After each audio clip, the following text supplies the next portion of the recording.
to Waterdown. We are standing inside Connon Nurseries, and what you hear is the rain on the roof. And you know what loves rain? Plants. Plants. They love rain. This is Valerie joining us, and I know it's rainy, so we can't be outside, but we need this. We do. And it's great for planting. Right? Yes. So we want to get out there and we want to plant all these beautiful things, but the rain, it is doing us good. Tell us a little bit about the nursery. So this is Connon Nurseries. We've been here for over 100 years in the Hamilton community, and proud to be a part of this community for that period of time. We've been in several locations, but this is our most recent location, which is where we'll be staying. Yep. And we're on 25 acres here with trees, shrubs, perennials, houseplants, everything you could need for planting. And just really love being a part of the planting community and the industry, which is so positive and health related. Well, it's kind of like your Super Bowl right now. Like, this is where people are really starting to get into gardening. They're getting their annuals. They're getting help with their perennials. They're planting trees. Why is gardening so good for you? Like, it's really good for, like, your soul. It is. Well, plants are positive, right? They promote positivity, health and wellness. They're known to calm you down. They reduce depression. They reduce anxiety.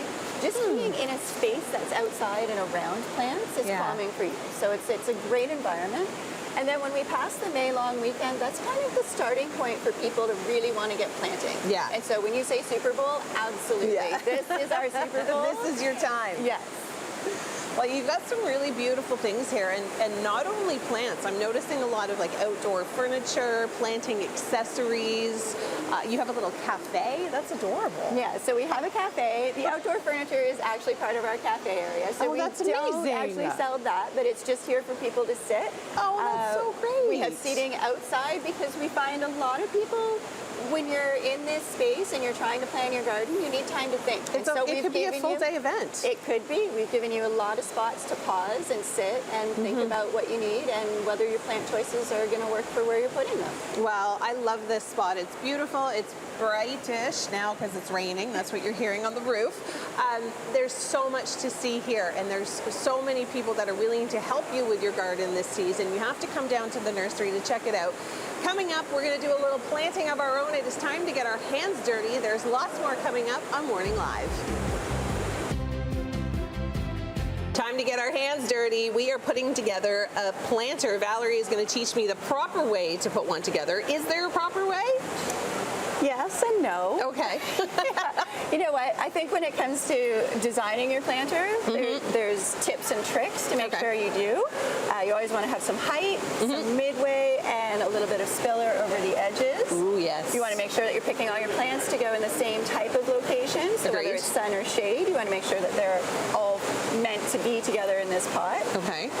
One of the things we're planting today is we're using tropical houseplants in our planters. Oh, smart. Because we're so used to having all of our houseplants in our house and enjoying them all winter long, there's no reason why you can't take them outside and use them outside in the summer. So whether you do a grouping of pots together and fill them with texture, you can just use your houseplants on their own. I love that. But we're actually going to use them in a planter mixed with annuals so that you get some good color and good foliage all season long. So it's a nice long-lasting way to get some good impact in your planters. Okay, what are we starting with? Okay, so we'll start with the bird of paradise. So this you're probably used to seeing in pictures and in homes where they're nice and tall and big, beautiful. leafy. So these will definitely grow up, love full sun. Okay. So this is going to go at the back of your planter. And I'm going to, just before you go there, so see how you have these little roots all at the bottom? Yeah. We're just going to knead them a little bit. Just to kind of loosen them up. Because you want them to spread out in the soil. That makes sense. The soil we're using is a veranda mix. So it's a Fafard veranda mix, which is a potting soil. So it's a mixture of composted material, lighter. When you're doing annuals and tropicals, you don't want to be putting them into a heavy garden soil. Right. So you're kind of going to push this guy towards the back. So he's going to be at the back. Okay. And who's then next? Next is going to be the hibiscus. So pretty. So patio tropical. People do grow these in the house. If you're going to grow them inside, they're going to need a really, really bright, sunny location. Warm. Again, you can see the healthy root growth. Oh, yeah. And you're just going to tease that apart a little bit. Okay. You don't want to damage them, but you want to make sure that they are loosened off. Where are we putting this one? So this one's going to kind of offset the bird of paradise, so they can sit really close together. Okay. Do you need soil on the side? It will, but we'll fill that in after. Okay. And you can, so there's a few tricks. Some people like to put all the soil in their planter first and then kind of dig. Other people want to put the pots in, fill the soil around, and then pull the plants out of the pot, pull the plant out. I like just kind of working this way. Me too. Do it as you go. Okay. So then next, you're going to take, you have a begonia. Ooh. And begonias typically we think of being a shade plant, but this one is amazing because it will take the full sun, and it's going to give you that great color in its leaf. It's very pretty. The pale yellow flower to pick up the hibiscus. And where am I going to put this guy? Let's go a little bit off to the side here. Over on this side? It's kind of going to offset. Yep. Okay. That looks great. Okay. And then you're left with your spillers. So these are creeping Jenny. Okay. And the more sun they get, the brighter they'll be. They almost go a bright yellow. Really? Yes. They're very pretty. And in mine, I'm going to use Million Bells, which is a great annual, kind of looks like a petunia flower. Okay. And this one goes right at the front, right? Yeah, you can go at the front, and you want it to hang over a little bit. Okay. And you can tuck a couple in there. Oh, okay. I'm going to put more than one. Yeah. All right. Well, coming up, we'll see our finished product at some point, and we've got lots more to talk about. We're going to talk about perennials and what you're putting in your garden, so make sure you stay with us. Back here at the nursery, you saw us do some planting, got our hands dirty. Time to talk about perennials. I'm being joined by Anna. And Anna, tell me about these beautiful flowers you have in front of us. So I picked out a few. I picked out some long blooming perennials. I picked some shade. I picked some sun. Okay. And I have a spring flower. So we're going to look over them. Okay. What are we starting with? This one? Let's start with our insomnia. So this one's a beautiful spring flower. It's about 2 feet high. It does really well in sun. And like I said, it will go all spring. It's beautiful. It is And it gets really big. Yes, quite tall. Wow. Quite tall. And it's rare to have blue in nature. So it's nice that it has a blue touch. Yeah. Yeah. Okay. And this one's Tricertus. So this is toad lily. You get a beautiful green leaf. This does well in part shade or sun. It almost reminds me of a hosta a little bit. A little bit hosta-y. It is a little bit hosta-y. Yeah. But it's more unique because it grows kind of up and out. Yes. Whereas a hosta is just straight out. Yep, exactly. Okay. And this is Gara. So this is a beautiful pink flower. The butterflies. I was just about to say, is this a butterfly plant? Love it. And it'll get about 2.5 feet tall. I think that's what I need more of. I need more height in my garden because when you're planning out your garden and you're picking your perennials, knowing that they're going to come back year after year, you want to be strategic about where you place them, right? Yeah, you want to do tall in the back, kind of medium in front of that, and then the short ground covers or really short stuff to the front. So you kind of want to layer it. I always put my annuals in the front because those are the ones that are always going to come out. Yeah, exactly. A lot of people do that. Okay, what's this one? This is Sun King Aurelia. So it's got beautiful lime green leaves, and it does really well in the shade, which is really nice because in the shade that lime really does pop. And you don't have a lot of options for a lot of shade plants. Like it's like ferns or hostas. Yeah, the beautiful full bloom summer plants that I've been showing you do really well in the sun because sun really lets the flowers bloom, but it's really hard to find a flower for the shade, so that's why this lime leaf is really nice. Yeah, super pretty. Yeah. This is Scabiosa. Scabiosa.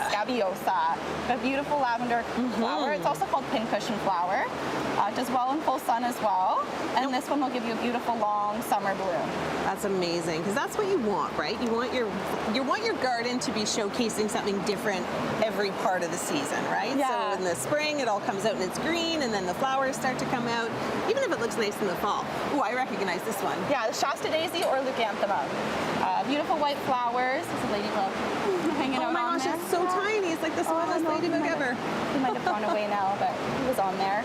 Beautiful flower. Gets about 2 feet tall. Does really well in the sun. And as long as you deadhead, it will have flowers all summer long. Yeah, I have 2 of them, and they're massive. They keep growing. Like they grow big for they're perennials. huge. They're definitely big. Okay, what about this one? This is an allium, so it's ornamental onion. I don't have any right now, but it will get a beautiful purple brown flower. And this one comes later in summer. And it gets again about foot and a half tall. It's very beautiful. This is what it'll look like if you're curious. Yeah. I had these at one point, but the bunnies, they came in and they took them. Yeah, a little chicken manure.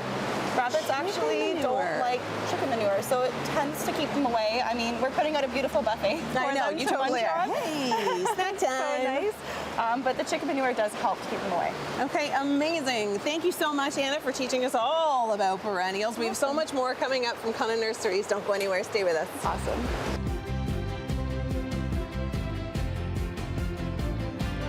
Back here at Connon Nurseries, we're talking about when you're planning your garden, how to pick the perfect plants. I'm being joined by Catherine.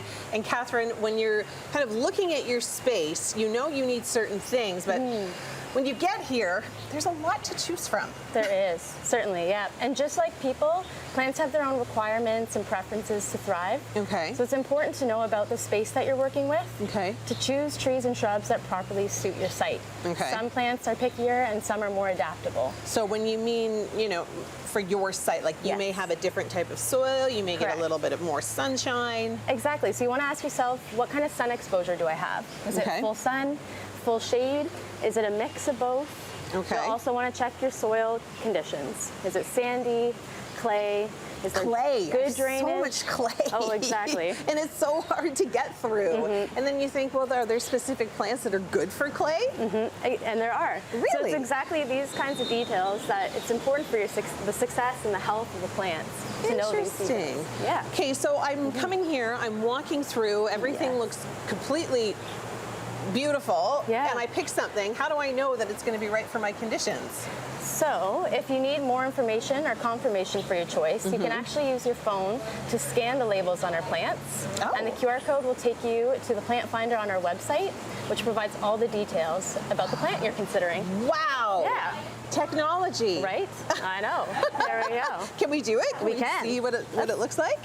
So all of our plants have these orange tags on them. Okay. You're just going to go to your phone app and click the link that shows up. Now everyone knows and your it'll take password. you- I know.